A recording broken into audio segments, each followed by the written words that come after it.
Today, I'm giving you 5 brutal, soul-shaking ways to handle the people who hurt you. Strategies they will never see coming. When someone hurts you, your first instinct is to react. You want to yell, cry, or confront them. You want to tell them exactly what they did wrong so they finally understand the damage they caused. You want justice, closure, and answers. But here's the truth most people never hear. Reacting gives them power. Reacting tells them they still have access to your peace, your energy, and your heart. When you react, you're handing them the steering wheel to your emotional state. They provoke you, and you respond. That's not power, that's control. 1. Silence is strategy, not weakness. Silence flips the game. Silence leaves them confused, spinning, wondering why their usual tactics don't work anymore. Silence is the weapon they can't fight back against.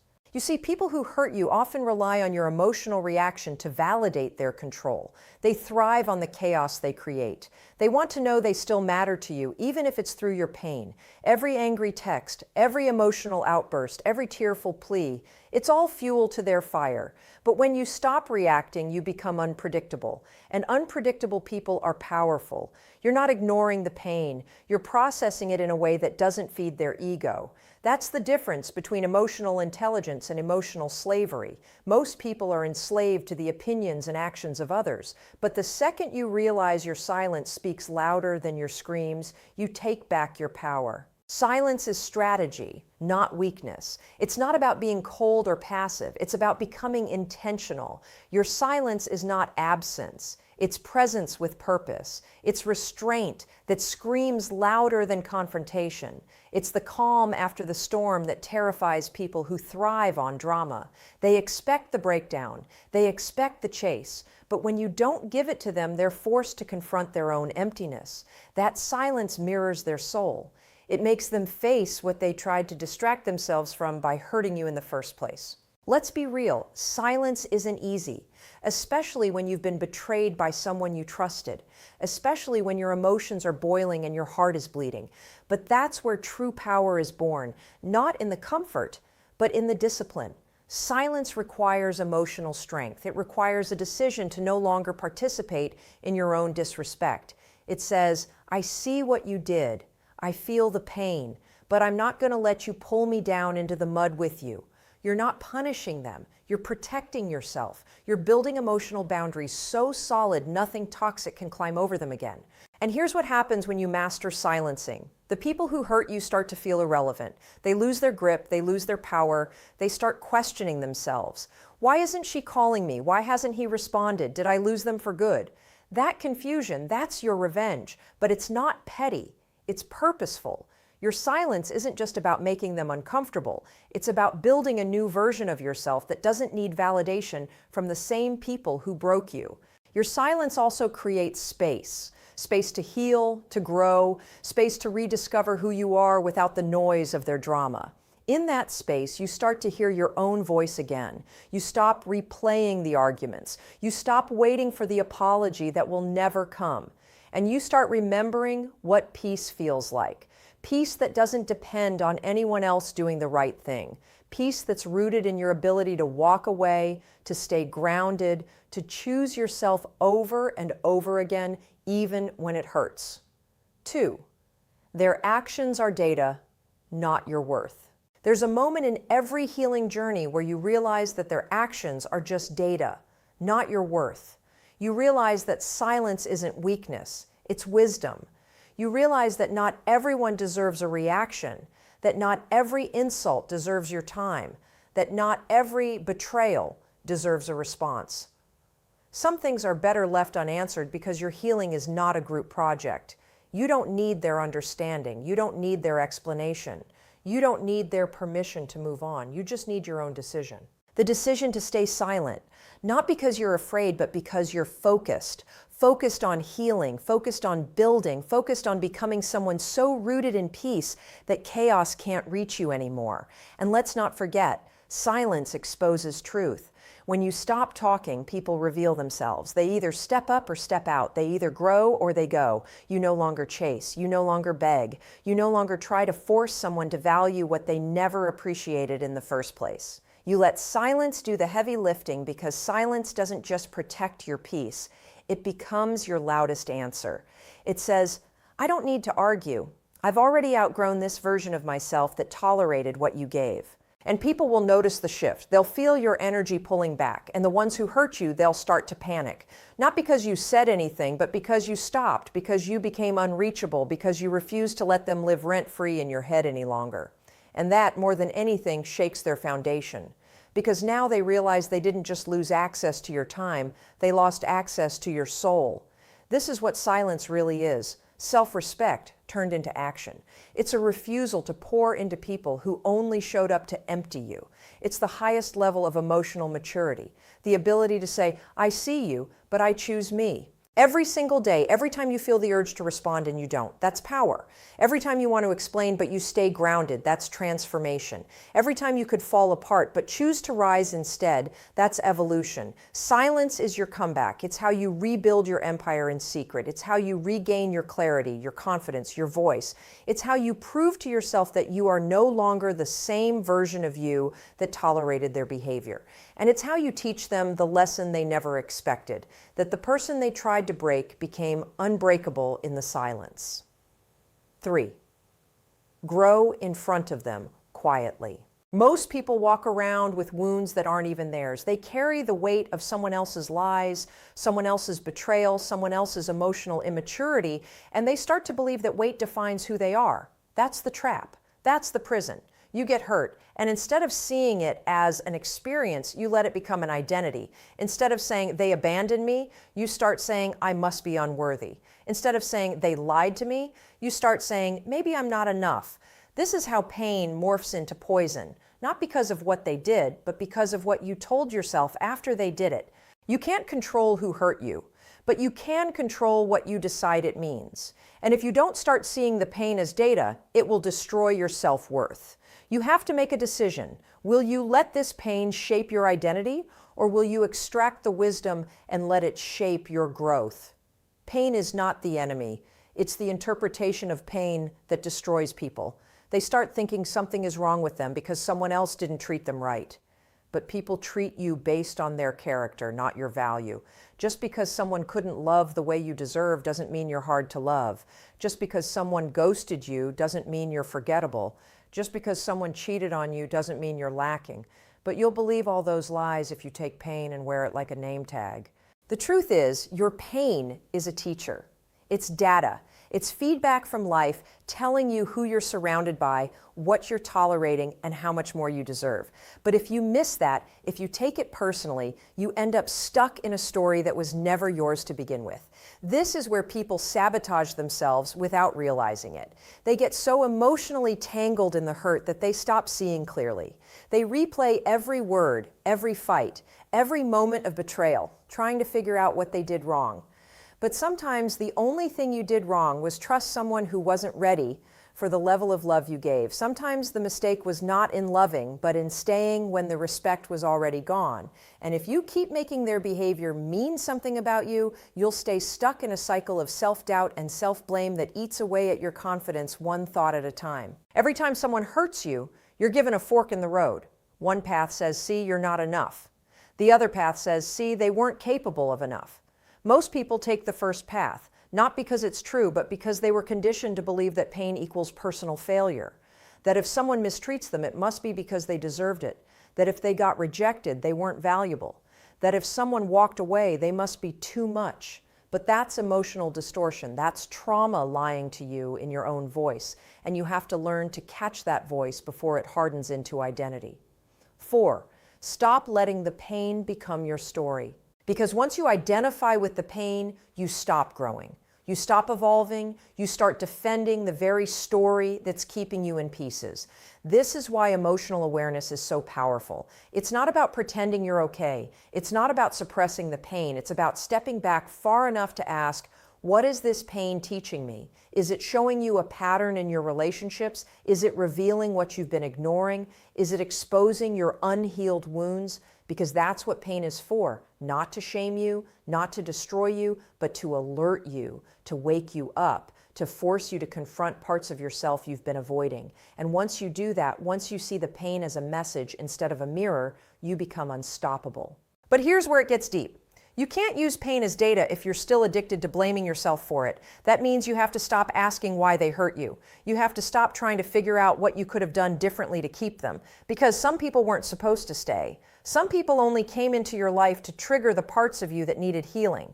They weren't meant to complete you. They were meant to reveal the cracks. So instead of blaming yourself for being broken, start thanking the pain for showing you where to rebuild. You're not damaged, you're being refined. Every heartbreak, every betrayal, every lie you've endured, it's all information. And if you use that information, you evolve. You stop repeating patterns. You stop choosing the same wounds in different bodies. You stop tolerating half love and calling it enough, because now you know better.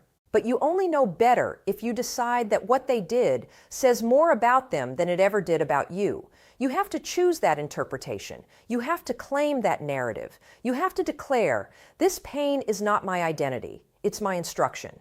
It teaches you who's real and who's temporary. It teaches you who deserves your access. It teaches you how to set standards, not just expectations. It teaches you how to walk away without explanation and stand tall without validation. And the more you use pain as data, the less you need revenge, closure, or approval. Because you're not looking for justice. You're looking for growth. You're not chasing apologies. You're chasing alignment. That's a different kind of strength. That's the kind of strength that doesn't scream, it doesn't beg, it simply walks forward with wisdom. Wisdom no one can take away. But make no mistake, it's a choice. A brutal, conscious choice to stop personalizing someone else's dysfunction. A choice to stop reliving the moment they hurt you and start rewriting the moment you took your power back.